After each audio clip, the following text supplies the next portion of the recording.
Coin du DP. Coin du DP, un canal pour les directeurs de publication de se prononcer sur l'actualité socio-économique, culturelle, sportive et autres, sans oublier la une des journaux. Donc quand je sais que je prends un billet et qu'en amont on me le refusera, je suis obligé de le refuser sur place. Cela en vaut pour les pièces. Donc il faut que le ministère des commerçants essaye de passer à une campagne de sensibilisation. On diminue le prix et on laisse chaque conducteur de s'attendre, ce qui fait qu'aujourd'hui il y a des problèmes entre les chauffeurs et les passagers. Chauffeur, je vais à Goué, mais pardon, je n'ai que 300 francs. Le chauffeur sert la mine. Pour ma part, l'une des grandes menaces qui pèsent sur nos pays, c'est celle du foncier. Et si ce problème n'est pas vite résolu, il pourra un jour nous sauter et provoquer de graves conséquences dans notre pays, surtout à Lomé. Pourquoi c'est maintenant qu'on a dépoussiéré cela pour prendre un décret autour? C'est pas passant cette situation dormante de l'opposition après les dernières élections présidentielles. Ford ne va pas se tirer des balles dans les pattes. Si l'opposition dort, c'est tant mieux pour lui. Je vois par endroits les gens faire de la propriété de façon spontanée, mais je voudrais dire que ce n'est pas suffisant. Par rapport à Lomé, où les gens viendront spécialement, il faut que tous les quartiers de Lomé soient mis au propre. Le Jassement a aussi ce point. À voir de très près, on dirait que c'est contre la moralité. Cette opération de passe-passe où Blaise Compaoré devient ivoirien, dirigé pendant 25 ans. Voilà comment la politique ne cesse de nous présenter des facettes. Mais ici au Togo, c'est que nous avons 10% qui sont tout puissants, qui maintiennent une mafia pas possible et qui soumettent le peuple au joug. Coin du DP, c'est tous les vendredis après le journal de 18h et 22h. Avec rediffusion tous les dimanches à 11h. Merci à René Maoto et Valentin Misségan pour la revue de presse. Le directeur d'application invité du jour, c'est Credo Tété. Credo Tété, patron du journal Le Médium. Credo Tété, bonjour. Bonjour, bonjour à tous ceux qui nous écoutent. Voilà. Nous sommes de plein pied dans la purification de notre cher pays, le Togo. Ce vendredi, c'est le tour des amis musulmans dans cette cérémonie de purification. Dimanche prochain, place aux chrétiens. Après cette phase, c'est la réparation.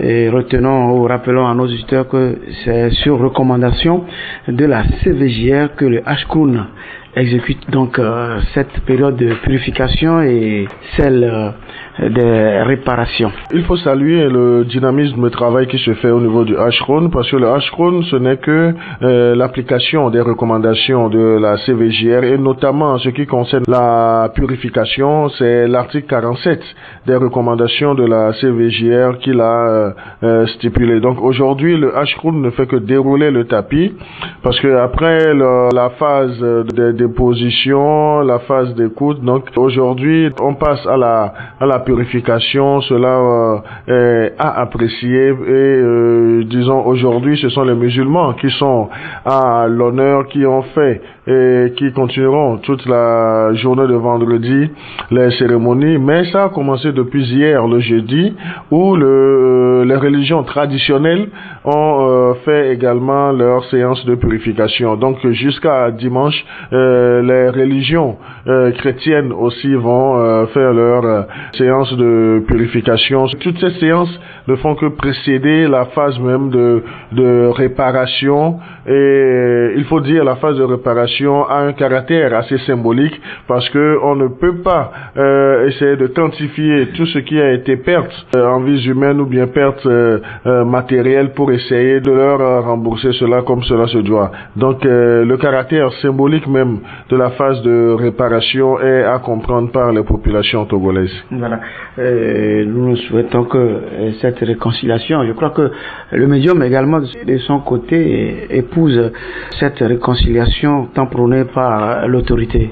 Oui, donc la réconciliation elle est primordiale, parce que après des périodes de mécontentement, de frustration, des périodes d'épreuve, à un certain moment il faut s'asseoir, il faut faire table rase du passé pour essayer d'entrevoir l'avenir. Et cela ne passe que par la réconciliation, et nous invitons tous les Togolais à s'engager dans cette dynamique de réconciliation, parce que au-delà de cette réconciliation, c'est la reconstruction de la nation qui est en jeu. Voilà. Et Coin du DP, invité du jour, Credo Tété, directeur de publication du journal Le Médium. Cette semaine, l'actualité, c'est également le 29e sommet ordinaire de l'Union africaine. Monsieur Faure Gnassingbé a pris part à ce rendez-vous avec la casquette de président en exercice de la CEDEAO et celle du président de la République togolaise. La jeunesse a été au centre des discussions à ce rendez-vous. Il faut le dire, le chef de l'État togolais Faure Gnassingbé a participé à ce 29e sommet des chefs d'État de l'Union africaine avec une double casquette, chef de l'État togolais, mais également et surtout président en exercice de la conférence des chefs d'État de la CEDEAO. Donc c'est une participation qui est à la hauteur de sa taille et je crois que c'est l'enjeu de la jeunesse qui est posé au cœur de ce sommet et les chefs d'État africains ont compris la nécessité d'investir beaucoup plus dans la jeunesse qui est la relève de demain. Chez nous au Togo, où le ministre Nissao Nyonfam annonce pour une 3e fois consécutive la reprise des travaux du tronçon Lomé-Vogan en Foin. Espérons que cette fois-ci on va nous livrer l'ouvrage, puisque chez les éveils, il y a un adage qui dit et nous on a adopté ton dit glinant. Est-ce que cette fois-ci les riverains peuvent attendre mieux du ministre Nissao Nyonfam, puisque c'est à son niveau qu'il y a blocage selon les recoupements? Mais aujourd'hui, les riverains sont suspendus au bon vouloir de ce ministre des Infrastructures, ce ministre des Transports, parce que la première phase du fourneau à 3 branches, c'est qu'il a fait cette promesse, les travaux démarrés, ça a été suspendu. Donc il y avait eu une relance de monsieur le Premier ministre Komi Klassou. Là aussi, avec son aspect pompeux, on n'a rien vu jusqu'aujourd'hui et que c'est par un communiqué que le ministre Nissao Nyonfam des Infrastructures et des Transports annonce le redémarrage des travaux sur cette route nationale Lomé en Foin. Donc c'est très important. C'est une nouvelle que les riverains prennent avec des pincettes parce que c'est l'effectivité même, la matérialisation des termes de ce communiqué ministériel qui va essayer de soulager un tant soit peu les riverains. Et ça peut être un motif de soulagement, mais pendant la période des travaux aussi, ce sont les tracasseries auxquelles les riverains vont faire face, mais il faut toujours passer par ces tracasseries-là. Donc nous observons monsieur le ministre Nissao Nyonfam pour voir si cette fois-ci sa promesse, il aura, disons, cette humilité de tenir sa promesse. Mais l'opinion publique aujourd'hui s'interroge sur son passage à l'hémicycle où il n'a pas convaincu dans ses arguments, mais il est là toujours aux côtés de l'exécutif. Non, mais je crois que nous ne sommes pas l'exécutif. L'exécutif sait ce pourquoi il est toujours maintenu à son poste. C'est vrai, l'opinion avait demandé, suite à son mensonge au niveau du Parlement, qu'il soit démis de ses fonctions, mais c'est seule l'autorité numéro 1 du pays qui sait le rôle que M. Nissao Nyonfam joue dans la politique de la mise en œuvre de sa politique de gouvernement. Donc nous ne pouvons que faire des spéculations, mais nous voudrions que on dépasse ces spéculations et qu'on puisse constater l'effectivité de sa nouvelle promesse sur le chantier de la réfection de cette route nationale Lomé en Foin. Donc là, on ne peut pas, et je ne voudrais pas faire l'exercice de critiquer, ou bien du moment où nous n'avons pas le pouvoir de sortir un ministre du gouvernement. Ce que nous pouvons dire, c'est ce que nous avons dit depuis ce long feuilleton de réflexion de cette voie. Donc il revient à l'autorité les prises de décision. Voilà. Les examens de fin d'année ont commencé par le bac 1. Cette semaine, c'est le BEPC. Tout va bien selon les ministres de tutelle. Mais sur le campus, dans votre dernière parution, vous êtes revenu sur le cas Sativi, patron de la LTDE. Cette ligue des étudiants appelle les étudiants à boycotter les examens. Dans votre parution, qu'est-ce que vous avez concrètement dit de Sativi, l'étudiant? Si tu permets, je vais répondre par rapport à cet appel de la Ligue togolaise des droits des étudiants, la LTDE, que dirige un certain monsieur Sativi Foli, pour dire que moi je ne trouve pas cet appel assez opportun, parce que les étudiants, après une année académique, doivent composer pour essayer d'engranger des crédits pour le cursus de leur formation. Appeler maintenant ceux qui sont régulièrement inscrits, et du moment où l'irrégularité de son inscription est aujourd'hui tablée par la direction des affaires académiques et de la scolarité de l'université de Lomé. Donc je crois que Monsieur Sativi est en train de vouloir égarer les étudiants qui sont régulièrement inscrits du moment où, lors de nos enquêtes, de nos investigations auprès des autorités de l'université et notamment de la DAS, la direction des affaires académiques de la scolarité de l'université de Lomé, on nous a montré avec des pièces à conviction que Monsieur Sativi n'est pas inscrit à l'université de Lomé pour l'année académique 2016-2017, mais il était inscrit pour les années académiques 2014, 2015, 2016, mais pour cette année 2016-2017, Monsieur Sativi n'est pas inscrit. Donc là, et avec cette nuance que Monsieur Sativi a commencé son inscription, mais qui n'a pas pu terminer. Donc au jour d'aujourd'hui, Monsieur Sativi a à son actif une pré-inscription selon les informations que nous avons reçues au niveau de la direction des affaires académiques et de la scolarité de l'université de Lomé. Mais il a brandi des justificatifs. Mais nous avons vu circuler sur les réseaux sociaux avant même ou bien après l'arrestation de Monsieur Sativi et sa détention préventive à la prison civile de Lomé que nous condamnons parce qu'un étudiant, pour ce jeune, il n'avait pas sa place en prison. Mais comme dit, sur les réseaux sociaux, nous avons vu des choses circuler même jusqu'à sa carte d'étudiant. Donc il faut dire que pour mieux comprendre cette situation, il faut avoir un aperçu sur le processus d'inscription à l'université de Lomé. Et aujourd'hui, dans un système de LMD, il faut comprendre beaucoup de choses parce que lorsque nous étions partis auprès des autorités de la DAS, ils nous ont expliqué mieux comment est-ce que l'inscription se fait.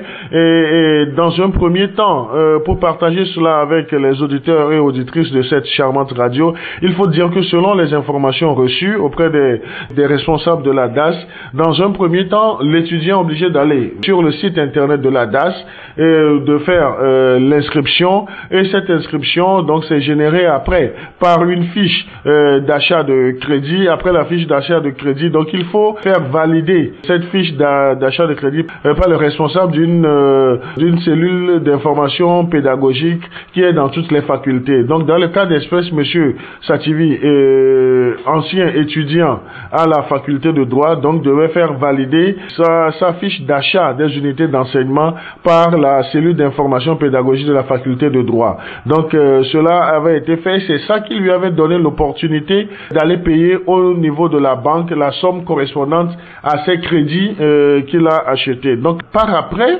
Monsieur Sativi, en tant qu'étudiant s'inscrivant, devait retourner sur le site internet de la DAS pour essayer de terminer son inscription. Donc je crois que c'est là où le problème se pose. Il n'a pas pu finir son inscription malgré le fait qu'au niveau de la DAS, ils ont eu à proroger le délai d'inscription. Et il nous a été dit également que Monsieur Sativi était arrivé à l'université de Lomé pour essayer de finir son inscription le dernier jour de la dernière période de prorogation.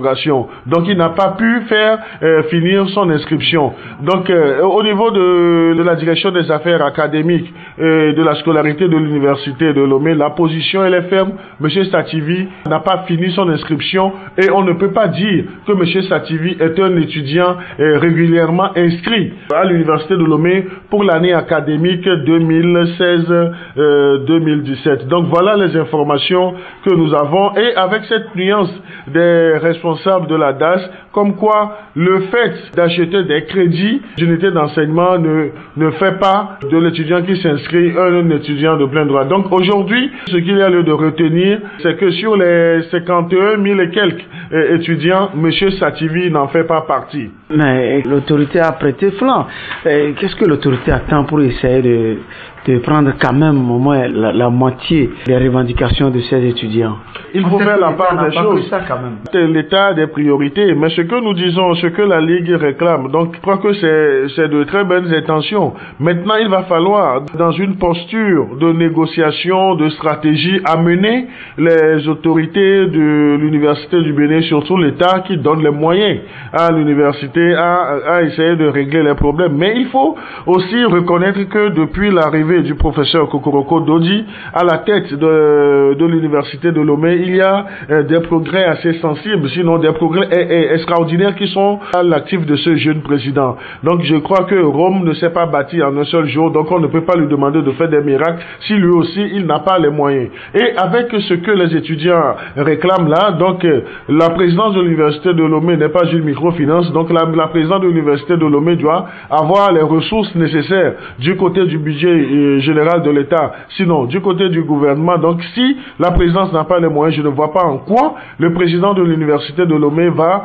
faire des promesses démagogiques aux étudiants. Et là même, je voudrais dire que lorsque vous voulez une chose et vous voulez négocier et que vous n'avez pas, disons, les moyens d'une transformation, disons, métaphysique de la chose, donc il faut aller à des discussions, à des négociations. C'est vrai, lorsqu'on fait la lutte syndicale, à un certain moment, il faut hausser le ton, mais il faut savoir hausser le ton pour ne pas essayer de faire couler, de faire braquer la personne qui est en face et cette personne qui peut faire évoluer les choses à un certain moment. Donc voilà un peu la situation qui prévaut au niveau de l'université de Lomé avec la sortie de prison de M. Sativi et sa dernière sortie médiatique le mardi dernier. Donc il faut dire que cette crise n'est pas encore terminée. Et là, si nous analysons bien les propos de M. Sativi, qui se permet avec sa ligue de donner un ultimatum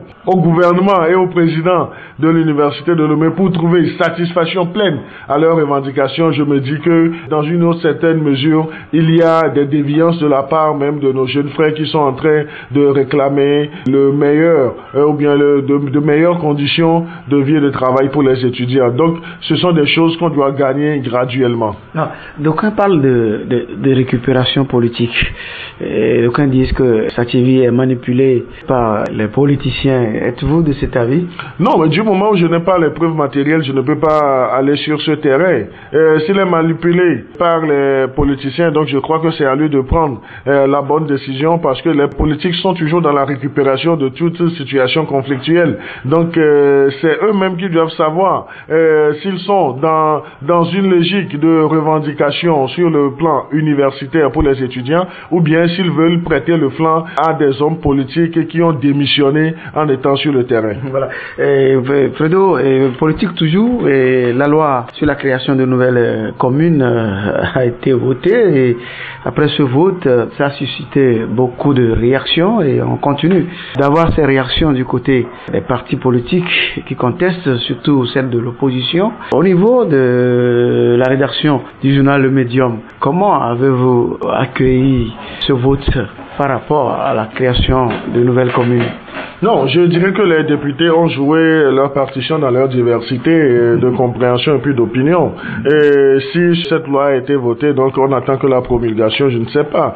Parce que cette loi a été votée, ça fait plus d'une semaine, et le délai, c'est que dans ces jours, le chef de l'État devra promulguer cette loi. Si le chef de l'État ne promulgue pas cette loi dans le délai escompté, donc c'est que cette loi devient loi d'État. Donc je crois que c'est cette même classe politique de l'opposition qui a crié sur tous les toits qu'il faut aller essayer d'avoir non seulement aux élections locales, mais avoir les communes. Mais aujourd'hui, il y a, disons, un quiproquo sur les notions qui ont servi à la création de ces 116 communes. Le gouvernement, selon nos informations, s'est basé sur la géographie, alors que l'opposition voudrait qu'on aborde la question en termes de démographie. Donc là, aujourd'hui, nous avons 116 communes, et pour ces 116 communes, donc le gouvernement a conscience qu'il faut avoir des infrastructures et pour pouvoir permettre, après les élections locales, aux élus locaux de jouer pleinement leur partition. Donc je crois que nous nous inscrivons pleinement dans ce processus de décentralisation, de concentration du pouvoir, et nous ne pouvons qu'encourager nos hommes politiques à aller dans ce sens. Kondi invité du jour, Credo Tété, directeur de publication du journal Le Médium. Politique toujours, la grande partie de nos rédactions cette semaine, Tepi à Tchadam, qui draine, et une foule d'aucuns disent déjà qui fait peur à votre rédaction. Qu'en dites-vous?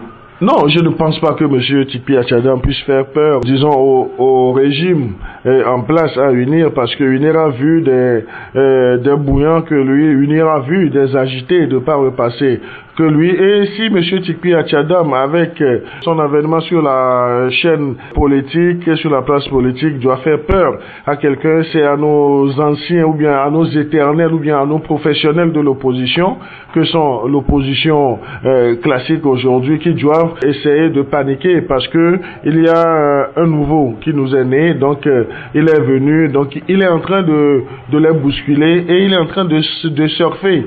Monsieur Achadam, je crois qu'il a saisi une opportunité. C'est au moment où les populations togolaises, surtout les militants de cette vieille classe de l'opposition, sont démobilisés, lui est revenu avec un sang neuf, et les gens, disons par découragement ou bien se sont rués vers Monsieur Tikpi Achadam, qu'on considère comme un sauveur politique. Mais moi je me dis, je mets des doutes sur la sincérité de l'engagement de ce monsieur et sur les moyens même de sa politique. Parce qu'aujourd'hui, il ne faut pas oublier que monsieur Tikpi Achadam a deux adversaires. Le premier adversaire, qui est le plus venimeux, le plus virulent et qui sera le plus diabolique même pour le monsieur Tikpi Achadam et son parti, le PNP, c'est les anciens de la classe politique de l'opposition. Ils vont lui mettre les bâtons dans les roues, ils ne vont pas le laisser travailler, ils ne vont pas, parce que il y a un problème de leadership qui va se créer dans une certaine mesure.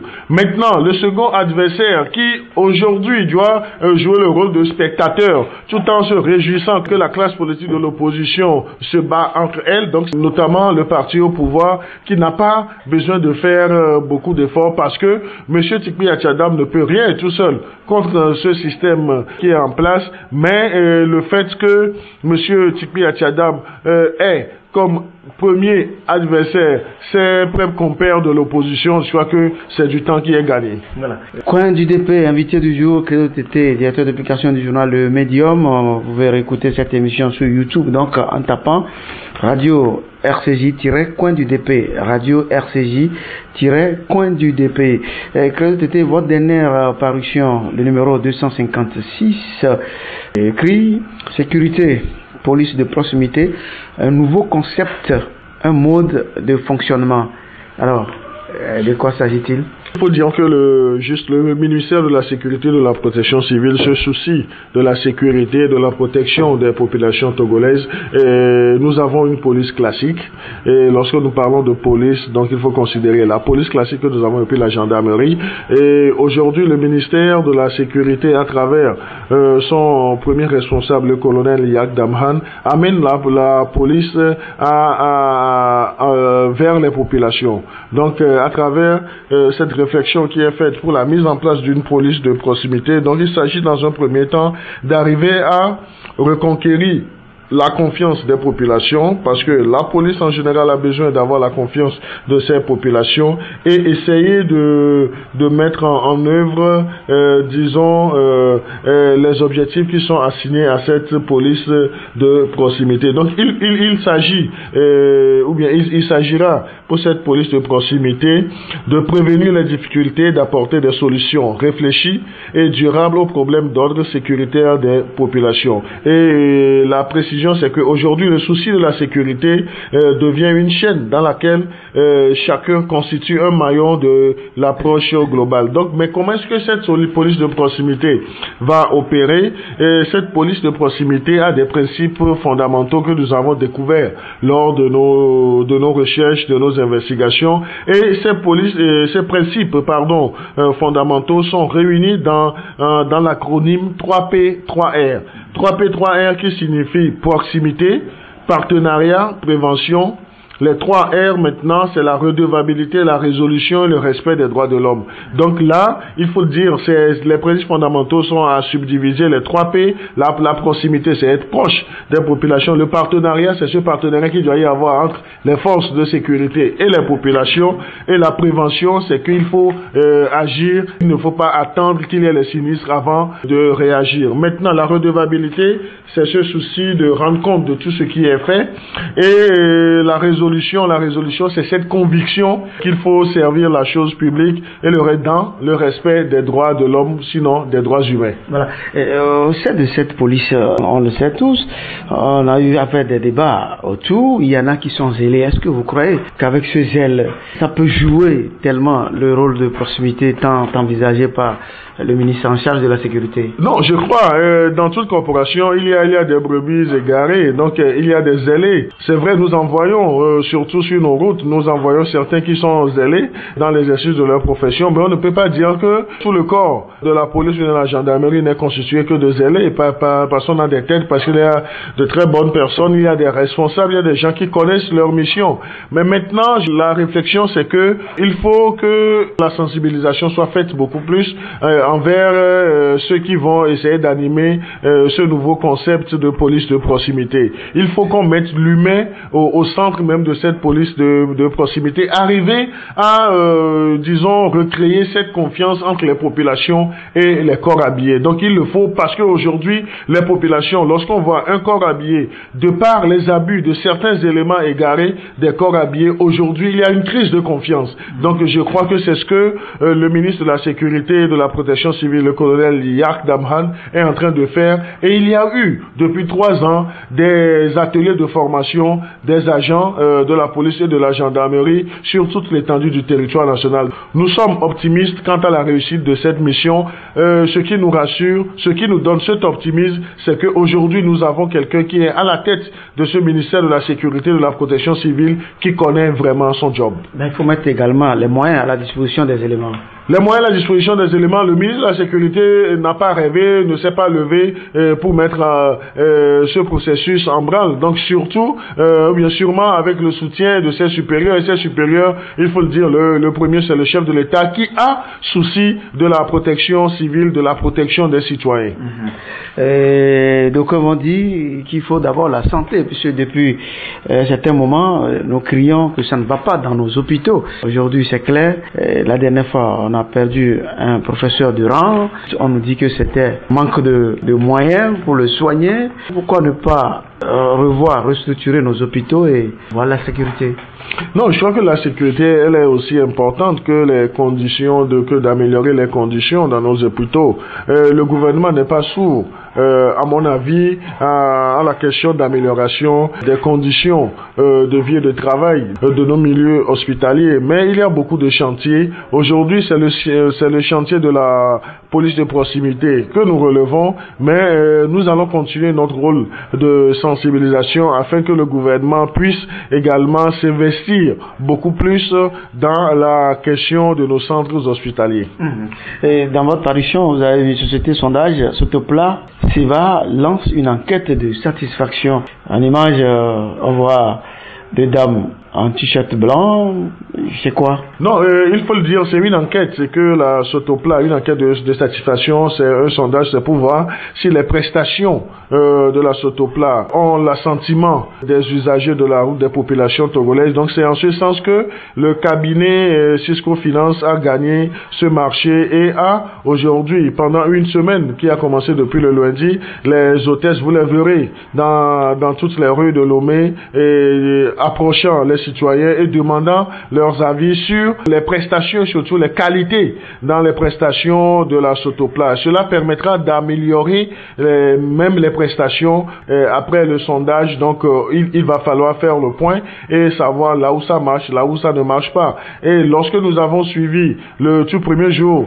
de lancement de cette campagne, les hôtesses dans nos rues de Lomé, donc il faut dire que c'est une campagne qui a reçu l'assentiment des populations parce que les gens ont pu disons, donner leurs opinions sur les prestations de la société Sotopla Seva. Donc, notamment sur la nature, ou bien la consistance, ou bien le niveau de fabrication des plaques d'immatriculation, et également sur la souffrance des usagers et des populations lorsqu'il s'agit d'aller faire les visites techniques. Donc, il y a beaucoup de choses qui se passent lors des visites techniques. Il y a beaucoup de choses qui se passent lors des immatriculations et surtout la qualité de l'ouvrage. Donc je crois que cela permettra, lorsqu'on fera l'analyse de ces sondages, de proposer des mesures d'amélioration des services de Sotopla. Et surtout le retard, parce que quand même ils vous donnent un papier pour justifier. Nos amis policiers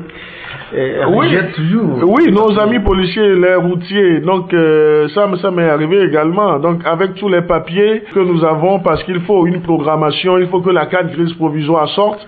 Ça, c'est du côté du service des transports routiers que ça traîne un peu, mais lorsque ça sort, donc je crois que également il faut être programmé pour l'impression de la plaque et autres là. Donc je dis, c'est toujours bon de commencer. Et aujourd'hui, à travers cette enquête, lorsque nous avons retrouvé encore sur le terrain les hôtesses qui font cette enquête de satisfaction, on a échangé un peu. Ces hôtesses nous ont dit qu'elles sont surprises parce que le Togolais arrive maintenant à parler, à exprimer ses besoins, et c'est de cette façon qu'on peut améliorer les choses. Voilà.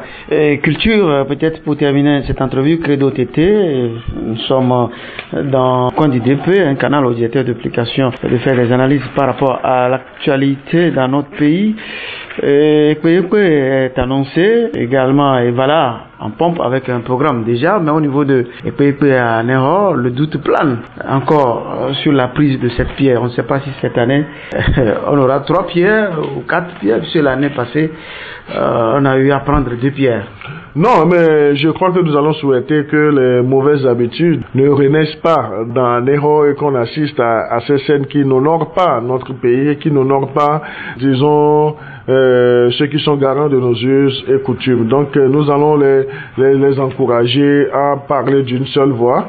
On ne veut plus assister à une cérémonie le matin, une autre l'après-midi. Donc là, donc c'est essayer de disons de jeter du discrédit sur ce qui est fait. Maintenant, nous allons entrer dans quelques jours dans la période des Evala qui précède la fête Ekpe. Donc nous verrons également ce qui sera fait, mais il faut dire que au moins là-bas c'est un peu plus organisé. On n'a pas vu des lutteurs sortir en désordre pour essayer de faire du désordre, mais puis mettre la honte sur le citoyen togolais à l'étranger. Donc il faut dire que nous devons rester tout le temps optimistes, mais en étant vigilants et en appelant les acteurs premiers à bien jouer leur partition avec désintéressement. Voilà. Credo, il y a encore des examens à passer, et je crois que le patron du journal Le Médium doit avoir un mot à l'endroit de nos jeunes frères qui vont passer le bac 2, le CPD la semaine prochaine. Oui, donc nous encourageons nos jeunes frères, nos jeunes sœurs qui ont des examens à passer, ceux qui ont déjà passé le probatoire et qui sont dans l'attente de leurs résultats ou bien qui ont déjà connu leurs résultats. Nous leur disons beaucoup de courage pour ceux qui ont réussi. Ceux qui n'ont pas réussi, ce n'est qu'un report du succès. Donc ils n'ont qu'à se remettre au travail, se remettre sur le chantier. Le chantier étant assez vaste, il faut que tout le monde apporte sa pierre. Et à ceux qui vont être confrontés la semaine prochaine aux épreuves des examens, nous leur disons de se concentrer sur les épreuves et de dire que c'est seul le travail qui paie. Donc nous leur souhaitons bonne chance de réussite à ces différents examens, et nous pensons que c'est comme ça qu'on construit la relève. Parce qu'aujourd'hui, ils sont des élèves, ils sont des étudiants, mais demain, ils seront les premiers responsables de ce pays. Voilà. Pour terminer, un mot aux parents qui, pendant ces vacances, soumettent les tout petits aux travaux. Je crois que c'est le repos, l'enfant doit quand même. Oui, nous allons inviter les parents à savoir raison garder de ne pas investir, de ne pas reconvertir leurs enfants en portefeuille. Et les enfants prennent les congés, les vacances, c'est pour se reposer. Il y a d'autres activités que les enfants pourront faire qui pourront leur permettre de développer, disons, leurs facultés intellectuelles. Donc, nous voudrions, pendant ces vacances-ci, voir moins d'enfants dans nos marchés jouer à ces petits rôles et autres là, parce que cela ne permet pas à l'enfant de développer des potentiels. potentialités. Dans les carrefours de Lomé, Surtout dans les carrefours de Lomé, au coin, au feu rouge, vous allez voir les enfants qui vont s'investir dans la rue et autres là. Mais moi, je crois qu'on peut mieux occuper son enfant en période de vacances pour que cet enfant puisse profiter également de cette période, puisse s'épanouir pour mieux aborder l'année prochaine. Voilà. Et merci. Mais c'est pas fini, hein. les jeunes filles élèves qui s'adonnent, je crois, communément à la prostitution, qui sortent dans la nuit et qui se laissent emporté par une génération. C'est le gain facile, quoi. Nous souhaitons, nous invitons nos jeunes sœurs à ne pas s'adonner à la prostitution. C'est vrai, les raisons que nos jeunes sœurs nous donnent, c'est les manques de moyens de leurs parents pour subvenir à leurs besoins, mais ce n'est pas en se prostituant qu'on pourra trouver les vrais moyens. Mais il y a des jobs de vacances, nos jeunes filles peuvent aller faire les jobs de vacances pour mieux gagner leur vie. Parce qu'aujourd'hui, étant sur les bancs, étant à l'université, vous adonner à la prostitution, demain vous serez l'un des responsables de ce pays et ce passé lourd peut vous pourchasser. Donc nous les invitons à ne pas être accro des gains faciles, mais de travailler, de faire de petits jobs pendant les vacances pour essayer d'engranger quelques bénéfices.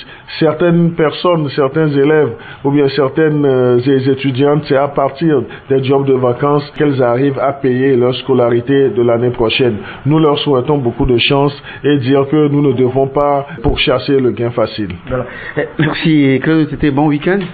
Merci, bon week-end et tu permets, je voudrais tirer un coup de chapeau à la direction de la sécurité routière qui est en train de faire un travail depuis 2 semaines sur le terrain et ce travail consiste à positionner des agents là au point de bouchon pour essayer de décongestionner les bouchons. Donc ça c'est un travail très important. J'aurais souhaité les voir à tout moment dans l'exercice de cette fonction. Donc leur dire que ils sont en train ainsi de contribuer au développement du pays. Aux usagers de la route, je les invite à beaucoup plus de contrôle, beaucoup plus de prudence sur nos routes, mais au strict respect du code de la route. Voilà, merci.